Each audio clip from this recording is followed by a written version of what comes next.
So it is with great honor that I get to introduce and interview Joel Alvarado, who was born and raised in Brooklyn, New York.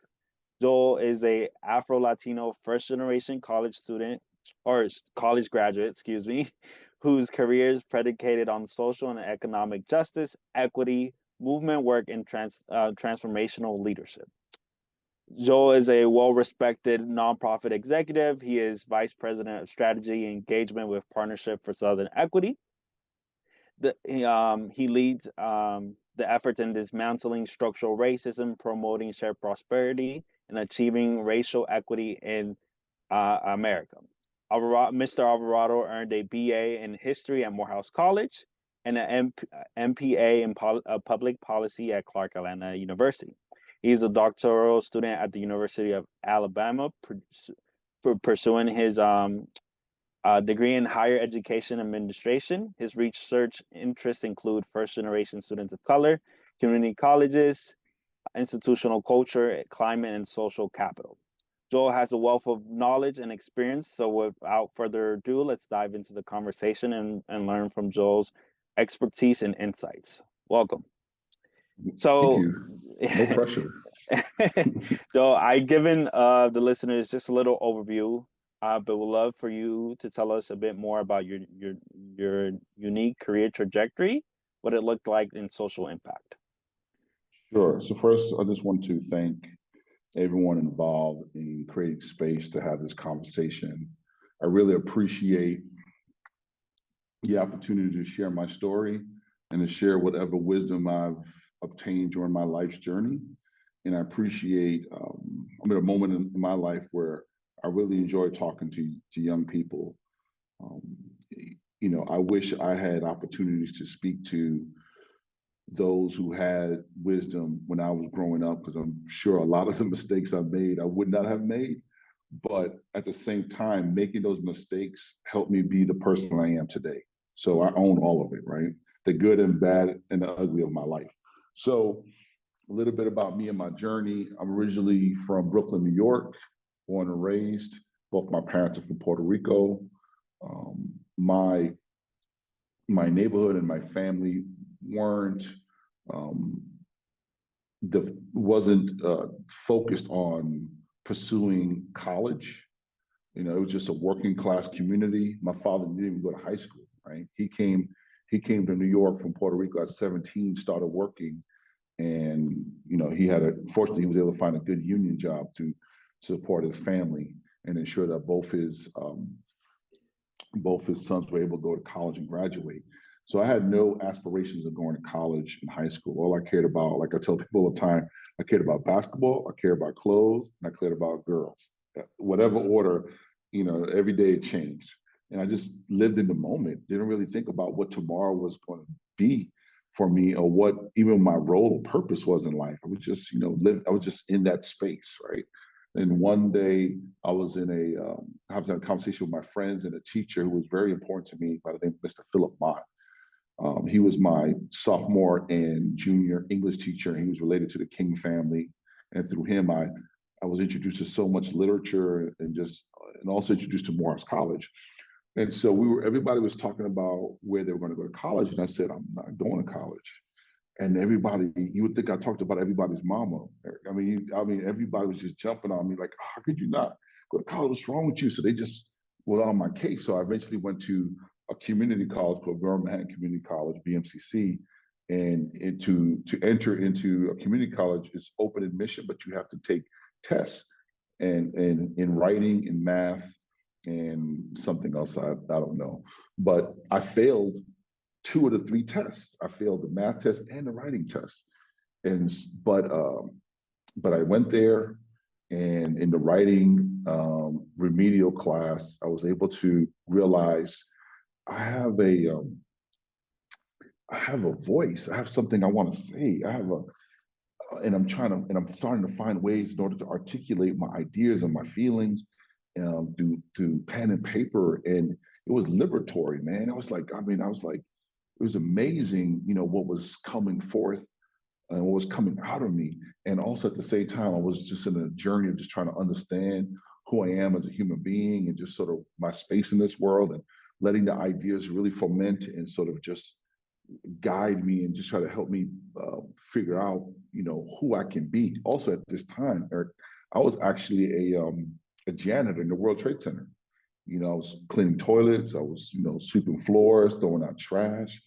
But I just realized, and I understand that's fine for those who want to do that honorable work. But I just felt like there was more for me, and I had to figure out a way to get there. So I eventually went to Queens College, which was a predominantly white institution in New York City, which I hated. It was the first time in my life I felt minoritized, where growing up in Brooklyn, New York, in my community, I was part of the majority, right? I was part of the majority culture.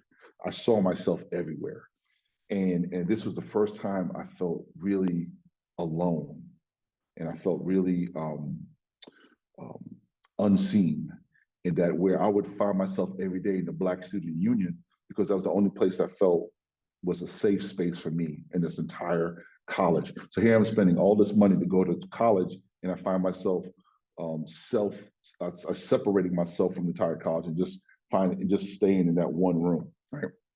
In any event, I went to a college fair in Lincoln Center, met a man named Sterling Hudson, who was Dean of Admissions at Morehouse College. I just poured out my soul to him and just said, man, I just feel like there's something more I can do with my life if we just give him a chance. And so he looked at me and said, Joel, let me tell you something. I see something in you that you don't see in yourself. And I believe Morehouse College is the only institution that can pull it out of you. And he accepted me right there, no questions asked, right there. And he changed my life forever. I went from possibly being a statistic to studying statistics in that one single moment. So I went to Morehouse, able to get my undergraduate degree, as you said. I got my master's at Clark Atlanta, trying to finish up this dissertation at the University of Alabama. And here I am, a vice president of a major nonprofit in the American South that's Black led. And I owe all that for that one moment in time. If that man didn't see something in me and want to invest in me, I don't know where I would be today. But thank God he saw something in me that I didn't see in myself, and he put me on the right path where I can, share my story with y'all today. And so I've always, because of that, I've been committed to service, right? I've been committed to giving of myself. I feel the talents that God has given me, the Creator has given me, has been in order to serve other people. And so all throughout my career, I've tried to find ways where I can do that. So mostly my career has been in, which I had shared with you earlier. Like if I showed you my resume, it'd be way too long and it'd probably take this whole time here. But it's mostly been either in local government or in higher education or nonprofit advocacy work. A lot of my work was dealing with being lobbying or policy work or advocacy, engagement, things of that nature, and working for national civil rights organizations, working for statewide organizations, advocating for specific communities, or working in local government with key elected officials in order to try to provide better services for the people who reside within that geographic area, within that political jurisdiction. And so, that's what brings me to this space today. I take all of my 20 plus years experience, like I said, the good, the bad, the ugly, everything that I've endured, all the opportunities that I've enjoyed, all the successes that I've had, all the lessons that I've learned, either through other people imparting wisdom upon me or the experiences that I've had where I've learned that lesson and was able to turn it into wisdom and be able to bring all of that into this position I'm in now at Partnership for Southern Equity. And I realized that we can't be, if we want to see the world we want to live in, then we have to take a role in making that real, right? It's not about waiting for somebody else in order to create that world for us. It's about us getting into the battle, getting into the fray, and saying, how can I contribute to the world I want to live in? I want to live in a society that's fair, that's just, that's equitable, that allows me to be my best self, that doesn't impose barriers or restrictions upon me simply because of the color of my skin, my surname, my country of origin, or what have you. I want to live in a society where I can realize the full breadth and scope of my potential as a human being and be able to benefit from that and ensure that others can as well. So I fight every day for my freedom, right? I fight every day to enjoy real justice. I fight every day to enjoy real equity. And even though I am successful, successful in spite of, not because of, right? There's a big difference. You know, I fight every day to ensure that I enjoy whatever I can that this country has to offer, but at the same time, ensuring that other people enjoy the same things as I do, right? Because how can I live my life trying to come up for myself and seeing people who look just like me being prevented from doing the same? How can I look at myself in the mirror and be okay with that? I can't. But luckily, I found an organization that allowed me to take that passion and turn it into my profession. And so one of the things I want to impart upon those who are listening is try to find a way to intersect your passion and your profession. It's always optimal. If you can get paid for things that you love to do, that's optimal. Everybody wishes to be that. So while you're at a stage of trying to determine your own destiny, figure that out. Figure out what gets you up in the morning excited, where you're just like, man, I'm just so ready to get it. And then think about how you can catalyze change by doing that work. So it's not just about benefiting yourself. Do that, bring joy into your life, but also realize it's so much more joyful when others are able to fully benefit, fully realize, who they are in this world. So they can be seen, they can be heard, and they can enjoy, the life that they deserve to live, right? So how do we do that in community? How do we do that in solidarity?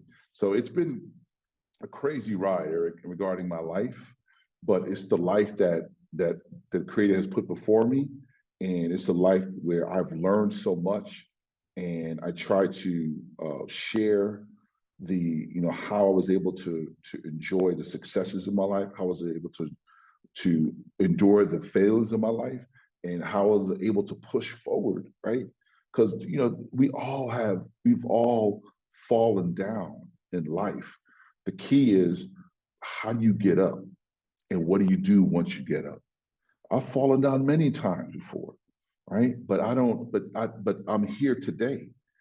And because I'm not going to allow myself to be defined by that failure, I'm going to use that failure and I'm going to fail forward. So that's another sort of jewel I want to drop on y'all. Think about failing forward, right? If you don't fear failure, embrace failure, learn from it, and mitigate the possibility of it happening again. And for entrepreneurs, I mean, failure is a part of the reality in which you operate in. If you fear failure, then you don't need to be an entrepreneur, right? Because in being an entrepreneur is that you realize, you look at the market, there's a need out there. You believe you have what's necessary to fill that need, and you want to go ahead and present it to the world, right? Say, I have what you need in order to fill that need. And in social entrepreneurship, it's about the societal issues that are going on that intervention is needed. So the social entrepreneur creates an intervention strategy, something that will address that phenomena, that social phenomena, so that way people who are being harmed by that phenomena can discontinue being harmed, or people who are benefiting from that phenomena can continue to benefit from that phenomena, right? So can't fear failure. You got to just move forward, and don't let failure define who you are as a human being, because we all fail. No one has achieved anything without failing, but and I know it's easier said than done, because failure, there's a fear in failure, right? There's a fear of the repercussions of failure. But we can't allow ourselves to be defined by that or to be limited by that. We just got to move forward and push ahead. And regarding the work that we do regarding social impact in PSC, we're trying to move from what is to what can be. So we're operating in a new space. We're operating in a space where we want freedom and liberation for Black people in the American South. That is a powerful statement to articulate out loud. But that is something that has yet to be fully realized with our 400 some odd years of existence here. And at the same time, that's a reality that many others have not realized in the United States as well. So how do we get there? How do we do that? How do we realize freedom? How do we realize our own liberation? How do we realize How can we breathe free air? How can we drink free water? How can we stand on free land? How can we chart a future where we see ourselves as not as victims, but as the definers and the masters of our own destiny? So I can go on, but I'll stop there. Powerful words for sure. And thank you for sharing your background. I know just on the earlier portion, I know that resonates with a lot of people, including myself, of Morehouse, giving you an opportunity and changing your life. So I kind of want to touch on that point though, just about being at Morehouse. So did you foresee yourself being in the position you are based on the major you had at Morehouse? Just to remind our viewers, you were a history major at Morehouse, so curious to get your thoughts there. Well, I actually wanted to be a historian. And the reason why is because I didn't see myself in history. And I was like, I need to be the historian to write myself into history, because I have been removed from history. The Black Latino has been removed systematically, right? Consciously from history throughout Latin America and the Caribbean. I wanted to do something about that. I wanted to reinsert myself. So I actually went to Clark Atlanta first to get a master's in history. I didn't get the master's in history, but I did get a wife. So I felt like I came out good with that. And my wife actually became a historian. She's a professor at Morehouse College. She's an African Americanist, right? And so what happened is I went in 1998, I went to DC for a program under American University where I interned at Trans-Africa Forum. And shout out to Randall Robinson, and may he rest in peace and rest in power, who was the founder and CEO of Trans-Africa Forum, who just recently passed away like a day or two ago. And from there, I got to see sort of the underbelly of political power at DC, and why it was important for people of color to advocate for their own self-interest and to pursue public policy that would create space where they can grow and they can thrive, would discontinue the harm that they're experiencing by the actions of others, right?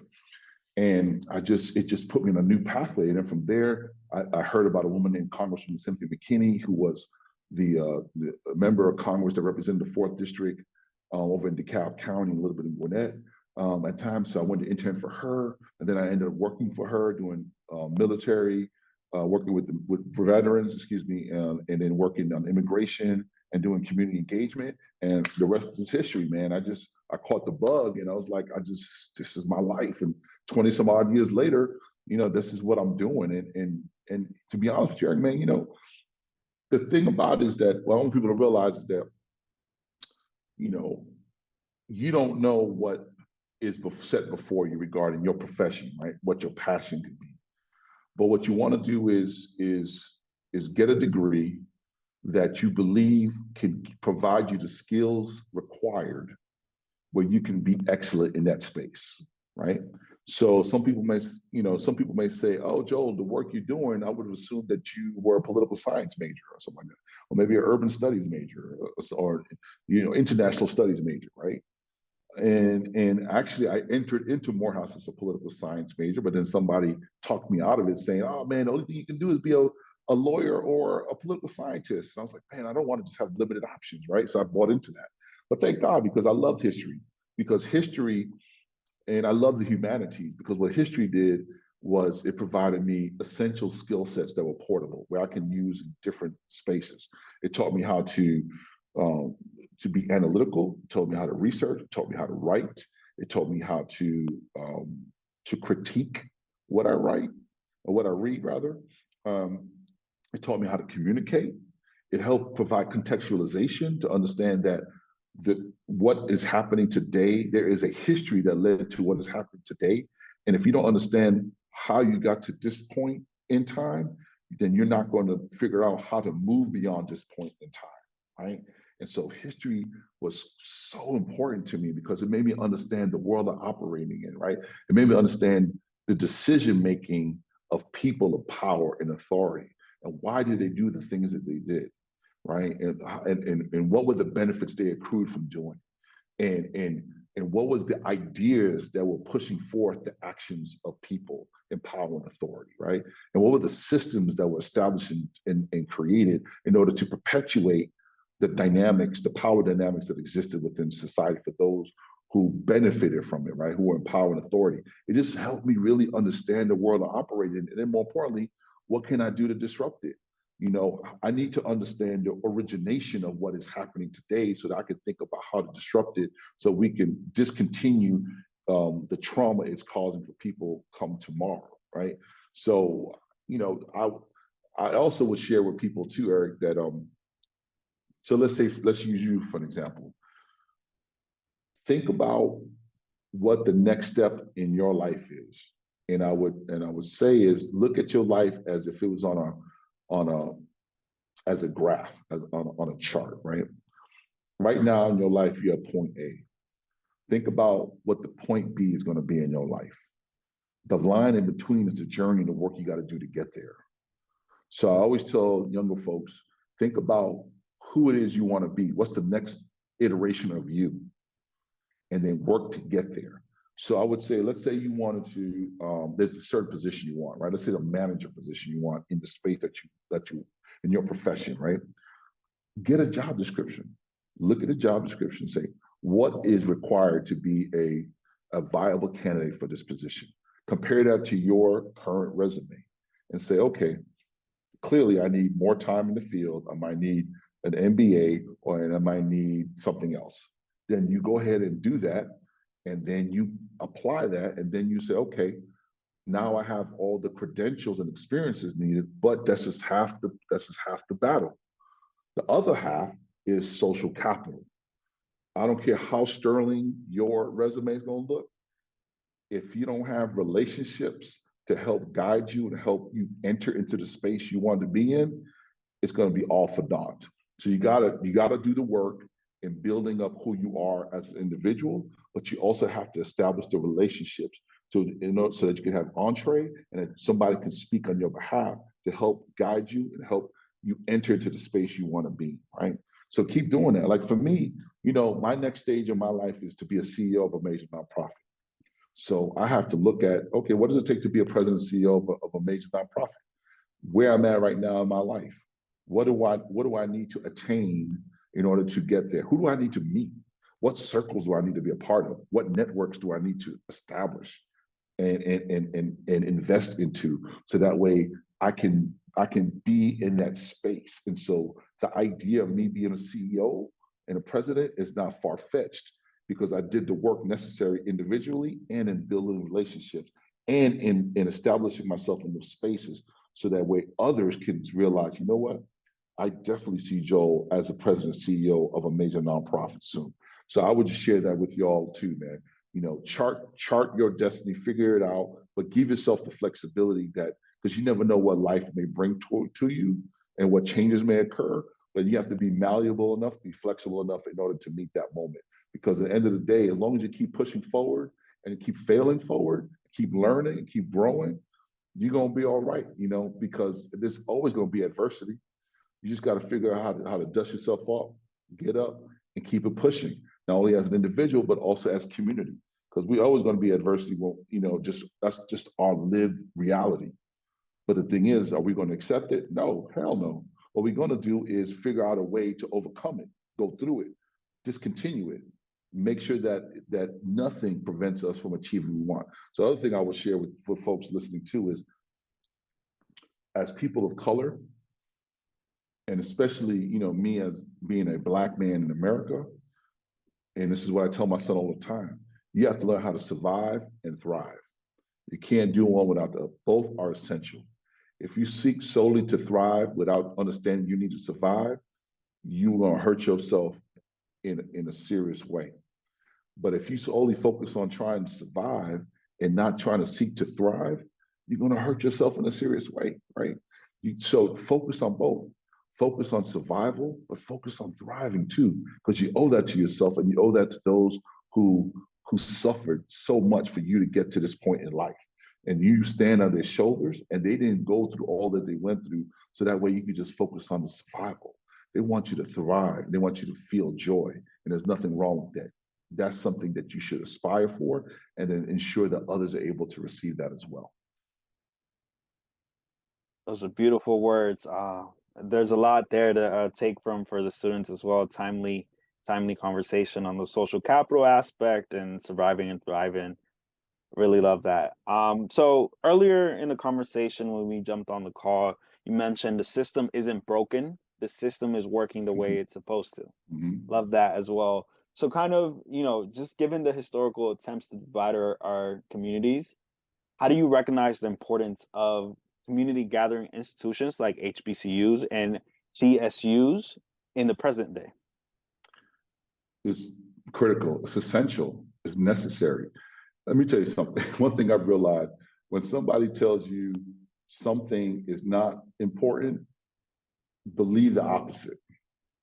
So when folks out here trying to say that HBCUs are not important, or HSIs are not important, or TCUs are not important, believe the opposite. They are critical, because the thing about, I tell people all the time, for me, in my journey, Morehouse made me the man I am today, because it gave me a firm foundation to stand on, where I know anywhere in the world, I will be confident, and I will have presence, and I will let people know by who I am as a human being that I belong in the room. And there's no way you're going to tell me I don't anything otherwise, right? Morehouse did that for me. What Clark Atlanta did was it made me to the intellectual I am today, right? It put me through the academic rigor I needed during my master's program, and gave me the skill sets I needed to be able to think critically, and be able to take my thoughts and articulate it in a way that would resonate to those that I'm trying to speak to, right? And so I have spoken in very favorable crowds. I've spoken in very hostile crowds, but I've spoken my truth of whatever it is I had to say, because that's what I was needed at that time. And so, unfortunately, in many of these predominantly white institutions, and I'm not trying to cast aspersion on them, there are people of color who go there and they enjoy the amenities that exist there, but they don't have the culture to help them and to guide them and to nurture them and to protect them. They don't see themselves in symbols. Have power, right? Symbols are powerful, right? And so they don't see themselves in the art on the wall, or books in the library, or stories about people who have done phenomenal things, or in leadership, or in the classroom. They don't see themselves. They're always searching to find themselves, to find a home within within that space.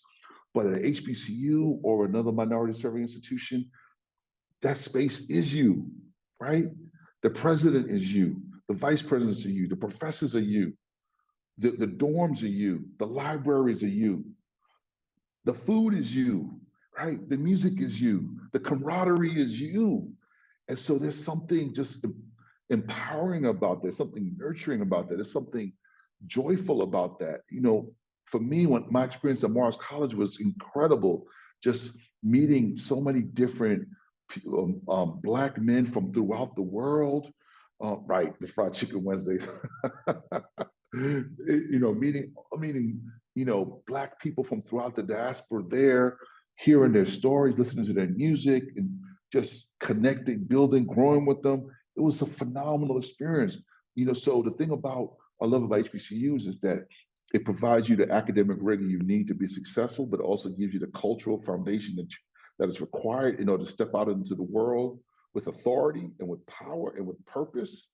And also it gives you a home, someplace that you can call your own, something nurturing, something that will keep you safe, something that will protect you when you need it. I tell you, man, HBCUs and these minority serving institutions are critical, because the reality is predominantly white institutions are still a representation of predominantly white society, right?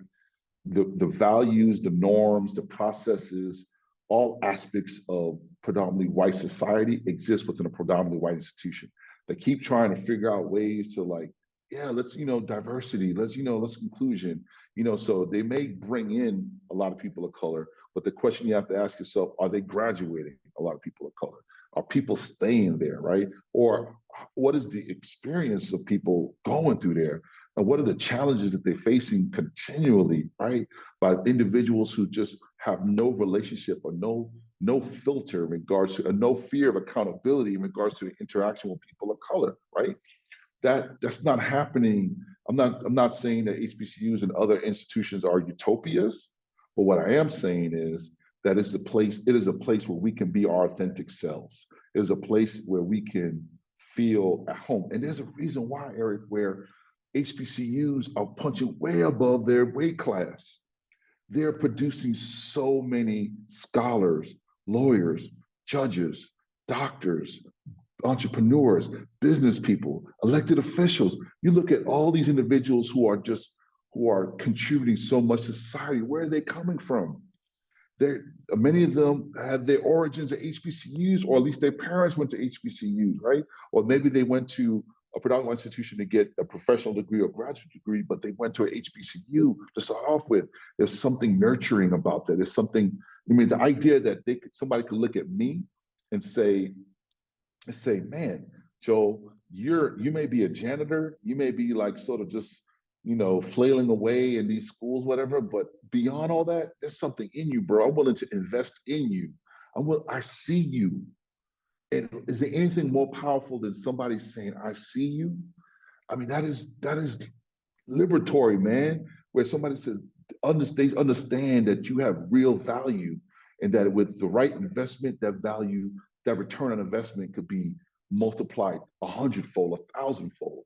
So if somebody comes at me talking about HBCUs or you know, specifically, and saying they don't understand and they don't see the value in it, I'm the wrong one to have that conversation with. I'm gonna be honest right now, because HBCU saved my life, and that's not hyperbole. That's real talk. HBCU saved my life, saved my wife's life, and we have a different life now because of HBCUs. And so, you know, everything I can do, I try to do. Anything I can do to support HBCUs with the work I do, with, you know, the relationships I have. I try to do it because I know there's more Joels out there, right? Yeah. There are more Joels out there who are like, man, I need somebody to see me. I mean, my grades might not be all that. I might not have the best, you know, resume, but I promise you, man, you give me a chance, I will do what I need to do in order to realize my dreams. And that's the thing about HBCUs and all minority service institutions, man.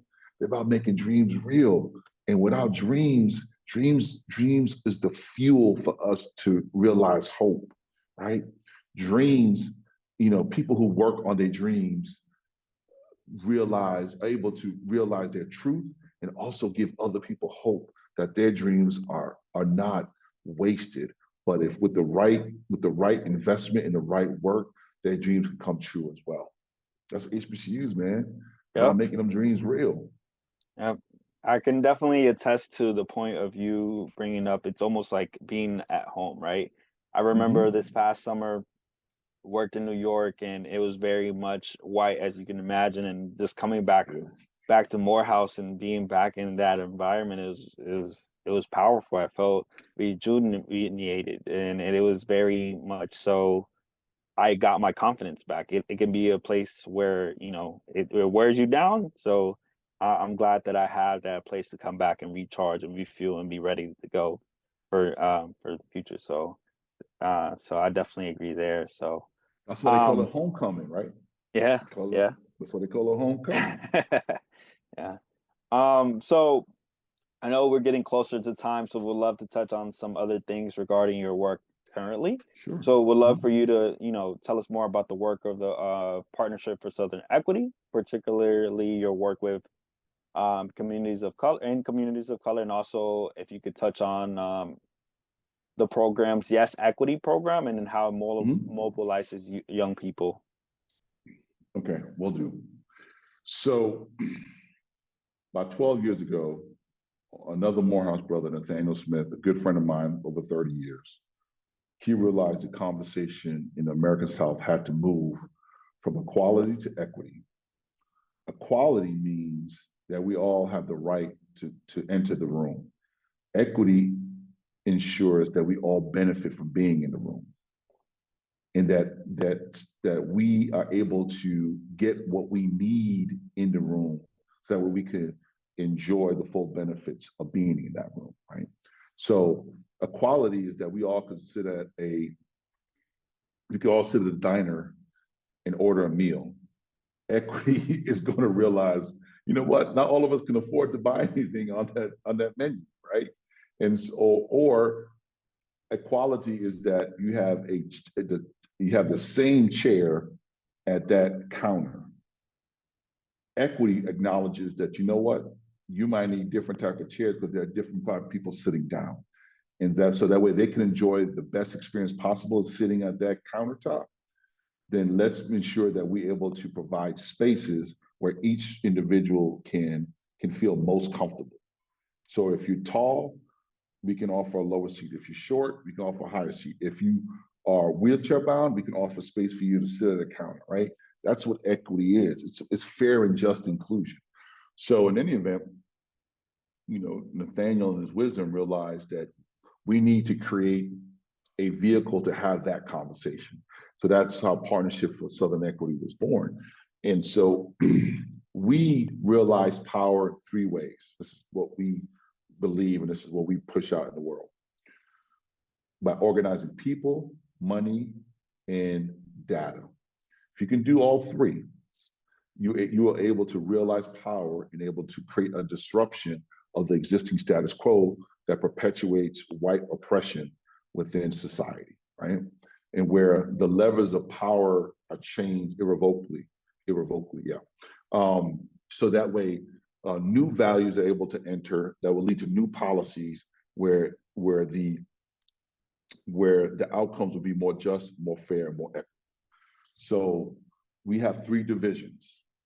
One division is called Impact, which organizes our data.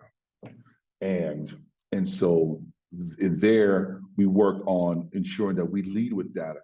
So we're not here offering opinions, we're here offering fact based on quantitative and qualitative data to talk about what the numbers are saying, but also what the people are realizing every day, and bringing them together, right? And telling that story, that compelling narrative to say, this is the reality people are dealing with. So it's one thing to say that Metro Atlantic area is like, has the 5th highest energy burden for people, where they paying like 6 to 10% of their household income on utility costs, right? But it's another thing to tell the story, have that person tell his or her own personal story, their own testimony about the challenges they have to make, where they have to choose between paying their light bill or their gas bill and having food or medicine in the house, right? So both together. So the second is organizing money, because we need resources to be able to do this work. And so under our operations division, that's where it's located. That's where our resources are at, and we hold them accountable. And one of my colleagues always says, which I agree with wholeheartedly, when those in power come for Black-led organizations like ours, they come for our books, because there's this idea that Black people cannot be fiscally prudent, and they cannot use the money as required, and somehow we are lax in our accountability regarding our finances, right? So we work to be as excellent as we can in protecting our assets and our resources and using them accordingly, and ensuring that our books are up to date, our audits up to date, and so anybody tries to come for us, they will never ever be able to say that that we are misusing or misappropriating our resources for things that are not intended to. And the last is organizing people, which I oversee the portfolios, right? So I'm the Vice President of Strategy Engagement. And within my division, I have 5 units. 4 of them are issue areas, which we call portfolio. And then there's a 5th unit, which I'll explain, where Yes for Equity resides. So the 4 issues that we believe with real effort, real vigor, if we can work on these issues, we can move closer to realizing freedom and liberation for Black people in American South. One is energy. We call it just energy for justice energy, right? So everything is just something. So just energy, just health, so on and so forth. So just energy is about the democratization of energy, but it's also about climate justice and climate equity, right? The second is just health, which acknowledges race as the social determinant with regards to health outcome for Black and brown and other people of color, right? And we deal with the democratization of access to healthcare.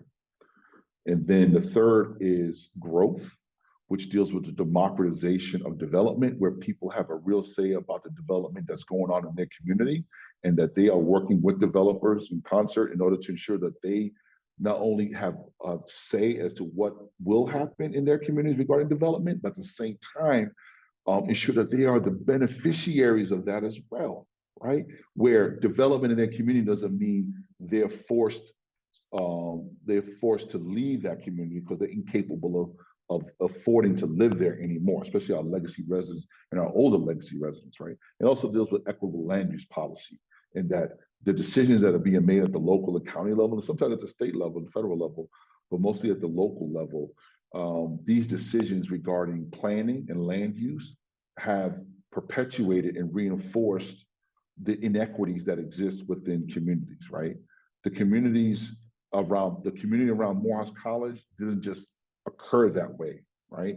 It wasn't because Black people decided that they wanted drugs in their homes, that they wanted abandoned homes in their communities, that they wanted to live in that state, right? Decisions were being made by those in power and authority in the private sector, the public sector, and other spaces that contributed to that reality. And then what people are trying to do is try to make the best of a situation that is challenging for many, right? And so if you think about a spectrum of decisions, those who are in power and authority on the left side, regardless of what decision they make, it could be the best decision or the worst decision, it still comes out favorable. Conversely, there are people who lack power. The decisions they make are, from the best decision to the worst decision, all have poor outcomes for them. So even the best decision has poor outcomes for you. So they're trying to figure out, they're making decisions every day how to mitigate harm in their lives by making a decision possible. So when you have like a working class woman, a single parent and with a child, and there's no child care available, and transportation is limited, and you are castigating her because she's not working and she wants to take care of her child and is relying on the state in order to provide assistance. But then when she goes to work, she has no safe and affordable health care. So she has to make decisions that people question, but she's put in a no-win scenario, right? If I work, I risk the chance of hurting my child. I risk the chance of hurting my child and possibly losing my child. Or if I don't work, I'm called a welfare queen, and I'm called lazy, and I'm called, and people question, whether or not I'm fit to be a parent, right? Why are people in those situations? Anyway, I'm sorry, I'm proselytized more than I need to, but let me get back to the question at hand. So that's just growth. Then the last one is just opportunity, which deals with democratization of capital, entrepreneurship, workforce development, economic inclusion, ensuring that people are prepared for the jobs of tomorrow and not being trained for the jobs of yesterday that are going to be obsolete. So we're really trying to work by making sure that young people of color are able to enter into the green economy, because that's where the future lies, and that they see themselves not only as skilled workers benefiting from those emerging sectors, but also as skilled entrepreneurs that are hiring others in order to produce goods and services within that green economy sector, right? So that's the work. And then the last one is I oversee the organizing unit where all of our community organizers exist. So we at PSC, we work with community and for community. We believe that those who are closest to the problem are the ones who are closest to the solution. So our responsibility is to provide them the tools and the platform so that way they can fully articulate and advocate for their own self-interest, right? It's not my job in order to put a cape on and save you. It's your job to get the skills you need to get the knowledge you need, to get the language you need, and to realize your power and then leverage your power in order to get the outcome that you so desire, right? And so that's what we do. We cultivate agency, we cultivate relationships in order to get outcomes that are disruptive and that create a new status quo. But we also work with decision makers, right? We also at the table for those who are in power authority to help them understand how to make better decisions where racial equity is centered in the decision-making process.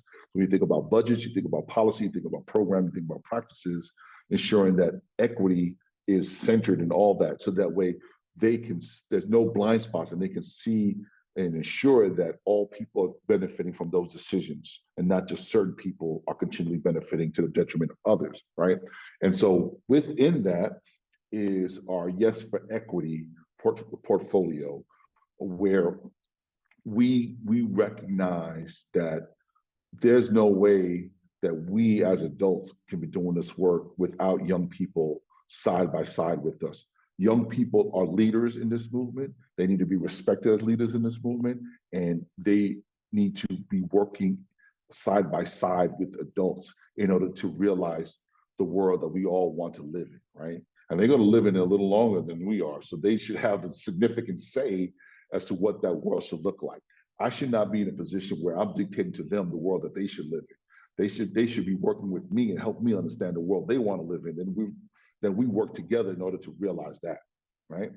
And so we have youth organizers, and they are some of the most dynamic people that you can meet, from ages like 14 to 24 years old, and they are out here educating, they are here advocating, they are out here organizing, they're out here doing the necessary research, and they are here fully contributing to the disruption of the status quo and in the realization of a new world, of a better world, of a just and fairer world, where they can be their complete selves and where they can enjoy all that is available to them as people who live here in the United States. And so they're powerful, man. And let me tell you, look, I'm an OG, man. I might not look it, man. I'm 52 years old. I'm an AARP card carrying dude, and so I try to operate, and this is another